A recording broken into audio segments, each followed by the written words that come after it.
Hi hello friends, welcome back to Prajnanvi channel. ಇವತ್ತಿನ ವಿಡಿಯೋದಲ್ಲಿ ತುಂಬ ಸುಲಭವಾಗಿ ಮಾಡ್ಬೋದಾದಂಥ ಒಂದು ಸ್ವೀಟ್ ರೆಸಿಪಿನ ನಾನಿಲ್ಲಿ ತೋರಿಸ್ಕೊಡ್ತಾ ಇದ್ದೀನಿ. ಇದನ್ನು ನಾವು ಹಾಲಿನ ಪುಡಿನ ಯೂಸ್ ಮಾಡಿಕೊಂಡು ಮಾಡುವಂಥ ಸ್ವೀಟ್ ಆಗಿರುತ್ತೆ. ಸೊ ಯಾರೆಲ್ಲ ನನ್ನ ಚಾನಲ್ನ ಹೊಸದಾಗಿ ನೋಡ್ತಾ ಇದ್ದೀರಾ, ದಯವಿಟ್ಟು ಸಬ್ಸ್ಕ್ರೈಬ್ ಆಗಿ ನಮ್ಮ ಹೊಸ ಹೊಸ ರೆಸಿಪಿಗಳನ್ನು ನೀವು ಕೂಡ ಮಿಸ್ ಮಾಡದೆ ಟ್ರೈ ಮಾಡಿ. ಬನ್ನಿ, ಹಾಗಿದ್ರೆ ಮಾಡೋದು ಹೇಗೆ ಅಂತ ನೋಡ್ಕೊಂಬರೋಣ.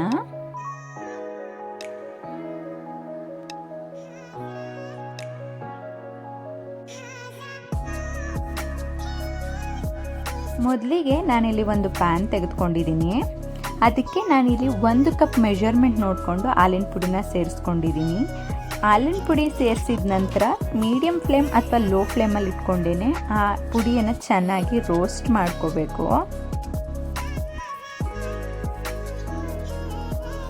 ಯಾವಾಗಲೂ ಅಷ್ಟೇ, ಯಾವುದೇ ಒಂದು ರೆಸಿಪಿ ಮಾಡಬೇಕು ಅಂತ ಹೇಳಿದರೂ ಕೂಡ ಮೆಜರ್ಮೆಂಟ್ ಸರಿಯಾಗಿಯೇ ಇರಬೇಕು. ಸೊ ಮೆಜರ್ಮೆಂಟ್ ನೋಡಿಕೊಂಡೇ ನಾವು ಎಲ್ಲ ಪದಾರ್ಥಗಳನ್ನು ಕೂಡ ಯೂಸ್ ಮಾಡ್ಕೋಬೇಕಾಗುತ್ತೆ.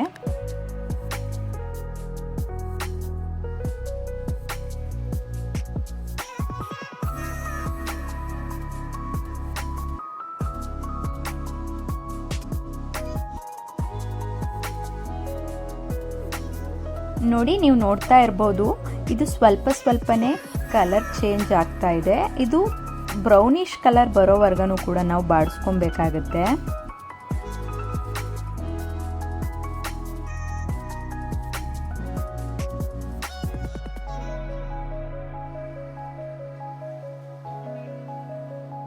ನಾವು ಯಾವಾಗಲೂ ಅಷ್ಟೇ ಈ ರೀತಿ ಬಾಡಿಸ್ಕೊಬೇಕಾದ್ರೆ ಆದಷ್ಟು ಲೋ ಫ್ಲೇಮ್ ಅಥವಾ ಮೀಡಿಯಂ ಫ್ಲೇಮಲ್ಲಿ ಇಟ್ಕೊಂಡೇ ಬಾಡಿಸ್ಕೊಬೇಕು. ಹೈ ಫ್ಲೇಮ್ ಆಗಿಬಿಟ್ರೆ ಅದು ಫುಲ್ ಕೆಳಗಡೆ ಎಲ್ಲ ತಳ ಹಿಡಿದು ಬಿಡುತ್ತೆ. ಸೊ ಹಾಗಾಗಿ ಆದಷ್ಟು ಮೀಡಿಯಂ ಫ್ಲೇಮ್ ಅಥವಾ ಲೋ ಫ್ಲೇಮಲ್ಲಿ ಇಟ್ಕೊಂಡೇ ಈ ರೀತಿ ಫ್ರೈ ಮಾಡ್ಕೋಬೇಕಾಗುತ್ತೆ.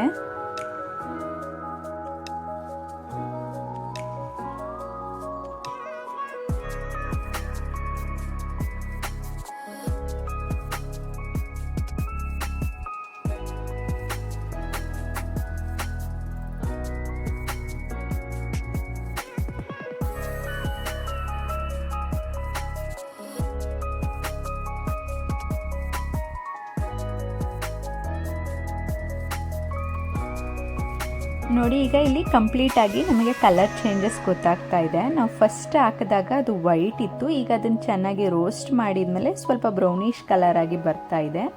ಇನ್ನು ಒಂದು 2 ರಿಂದ 3 ನಿಮಿಷ ಸ್ವಲ್ಪ ಮೀಡಿಯಂ ಫ್ಲೇಮಲ್ಲಿ ಇಟ್ಕೊಂಡೇ ಫ್ರೈ ಮಾಡಿಕೊಂಡ್ರೆ ಸಾಕಾಗುತ್ತೆ.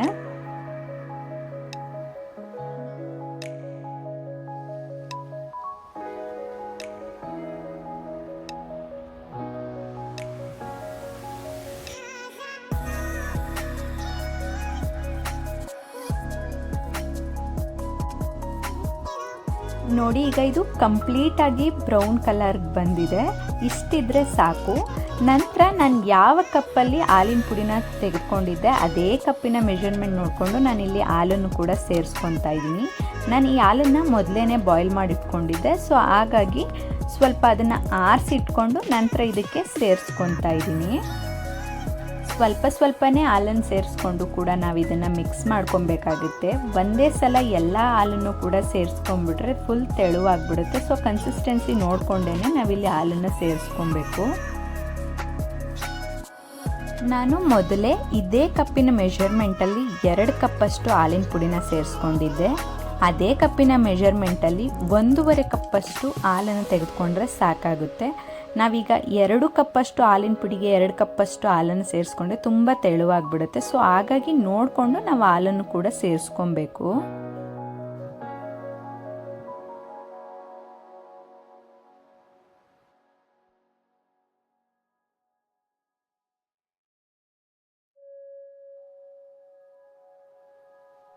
ನೋಡಿ, ಈಗ ಇದೆಲ್ಲವೂ ಕೂಡ ಚೆನ್ನಾಗಿ ಮಿಕ್ಸ್ ಆಗಿದೆ.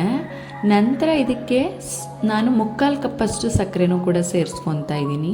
ನೀವು ಸ್ವೀಟ್ ಜಾಸ್ತಿ ತಿಂತೀರಾ ಅನ್ನೋದಿದ್ರೆ 1 ಕಪ್ಪಷ್ಟು ಸೇರಿಸ್ಕೊಬೋದು, ಇಲ್ಲಾಂದರೆ ಸ್ವಲ್ಪ ಕಡಿಮೆನೇ ಸೇರಿಸ್ಕೊಂಡು ನೀವು ಇದನ್ನು ಮಿಕ್ಸ್ ಮಾಡ್ಕೋಬೋದು. ನೀವು ಬೇಕಿದ್ರೆ ಪುಡಿನೂ ಕೂಡ ಸಕ್ಕರೆನ ಪುಡಿ ಮಾಡಿಕೊಂಡು ಕೂಡ ಸೇರಿಸ್ಕೊಳ್ಳಿ.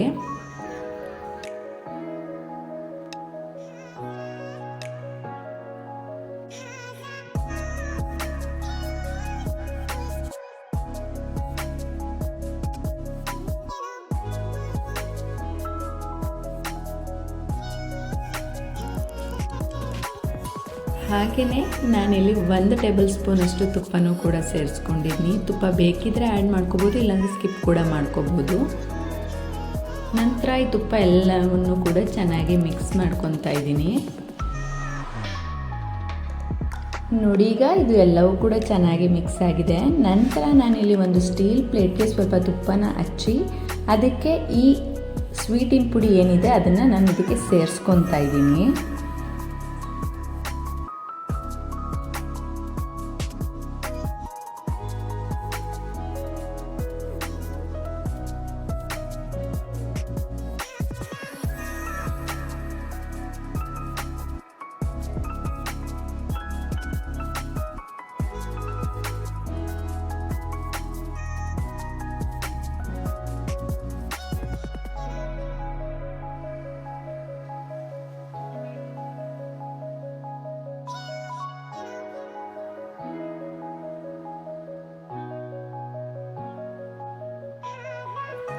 ನೋಡಿ, ಈಗ ಇದನ್ನೆಲ್ಲವೂ ಕೂಡ ಚೆನ್ನಾಗಿ ಶೇಪ್ ಕೊಟ್ಕೊಂಡಿದ್ದೀನಿ ನಾನು. ಇದನ್ನು ಒಂದು 3 to 4 ಅವರ್ಸ್ ಎತ್ತಿಡಬೇಕಾಗುತ್ತೆ. ಇದು ಸ್ವಲ್ಪ ಆರಬೇಕು, ಸೊ ಹಾಗಾಗಿ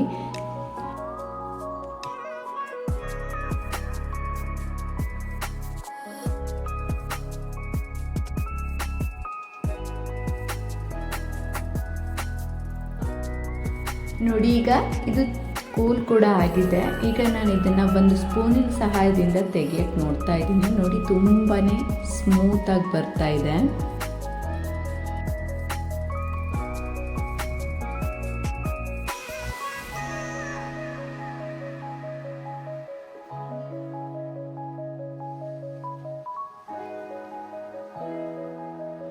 ಸ್ವಲ್ಪವೂ ಕೂಡ ಪ್ಲೇಟ್ಗೆ ಅಂಟ್ಕೊಂಡಿಲ್ಲ, ಸೊ ತುಂಬ ಈಸಿಯಾಗಿ ಬಂತು. ಈಗ ನೀವು ಇದನ್ನು ಪ್ರೆಸ್ ಮಾಡಿ ನೋಡ್ಬೋದು, ಕೈಗೂ ಕೂಡ ಅಂಟಲ್ಲ. ನಾನೀಗ ಇದನ್ನು ಒಂದು ಸ್ವಲ್ಪ ಸಣ್ಣ ಸಣ್ಣ ಬಾಲ್ ರೀತಿ ಮಾಡಿಟ್ಕೊತಾ ಇದ್ದೀನಿ. ನೀವು ಬೇಕಿದ್ರೆ ಯಾವ ಶೇಪ್ ಬೇಕೋ ಆ ಶೇಪ್ ಕೂಡ ಕೊಡ್ಬೋದು. ನಾನು ಈಸಿಯಾಗಿ ಆಗುತ್ತೆ ಅಂತ ಹೇಳ್ಬಿಟ್ಟು ಈ ರೀತಿ ರೌಂಡ್ ಬಾಲ್ ರೀತಿ ಮಾಡಿಟ್ಕೊತಾ ಇದ್ದೀನಿ.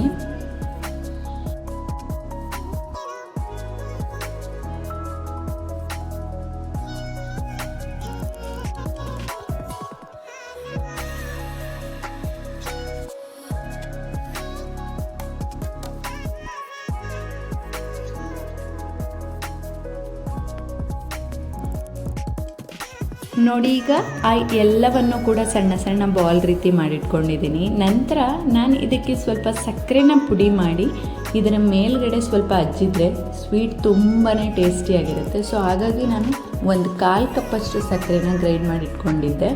ಈ ಉಂಡೆಯ ಮೇಲ್ಭಾಗಕ್ಕೆ ಅದನ್ನು ಜಾಸ್ತಿ ಹಚ್ಚಿ ಸೈಡ್ಗೆ ಎತ್ತಿಟ್ಕೊತಾ ಇದ್ದೀನಿ.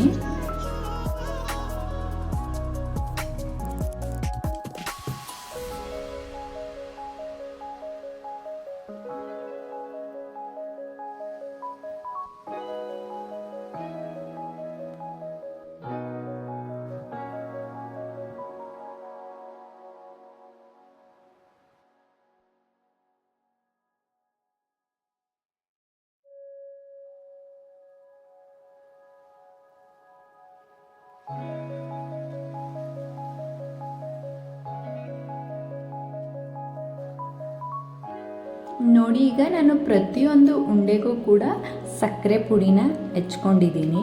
ನೀವು ಬೇಕಿದ್ರೆ ಇದಕ್ಕೆ ಸ್ವಲ್ಪ ಕೊಬ್ಬರಿನ ಪುಡಿ ಮಾಡಿಯೂ ಕೂಡ ಇದಕ್ಕೆ ಸೇರಿಸ್ಕೊಬೋದು. ನಮ್ಮ ಮನೆಯಲ್ಲಿ ಕೊಬ್ಬರಿ ತುರಿನ ಸೇರಿಸಿದ್ರೆ ಅಷ್ಟಾಗಿ ಇಷ್ಟಪಡಲ್ಲ, ಸೊ ಹಾಗಾಗಿ ನಾನು ಸಕ್ಕರೆನೇ ಪುಡಿ ಮಾಡಿ ಈ ರೀತಿ ಮಾಡಿಟ್ಕೊಂಡೆ.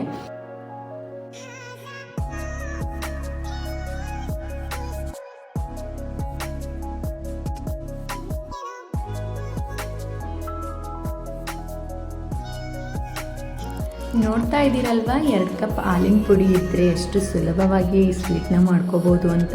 ಐ ಹೋಪ್ ನಿಮಗೆ ಈ ವಿಡಿಯೋ ಇಷ್ಟ ಆಗಿದೆ ಅಂತ ಅಂದ್ಕೊತೀನಿ. ಈ ವಿಡಿಯೋ ನಿಮಗೆ ಇಷ್ಟ ಆಗಿದರೆ ಲೈಕ್ ಮಾಡಿ, ಶೇರ್ ಮಾಡಿ, ಕಮೆಂಟ್ ಮಾಡಿ, ಸಬ್ಸ್ಕ್ರೈಬ್ ಮಾಡೋದನ್ನು ಮರಿಬೇಡಿ. ಮತ್ತೆ ಸಿಗ್ತೀನಿ ಮುಂದಿನ ವಿಡಿಯೋದಲ್ಲಿ. Thank you for watching.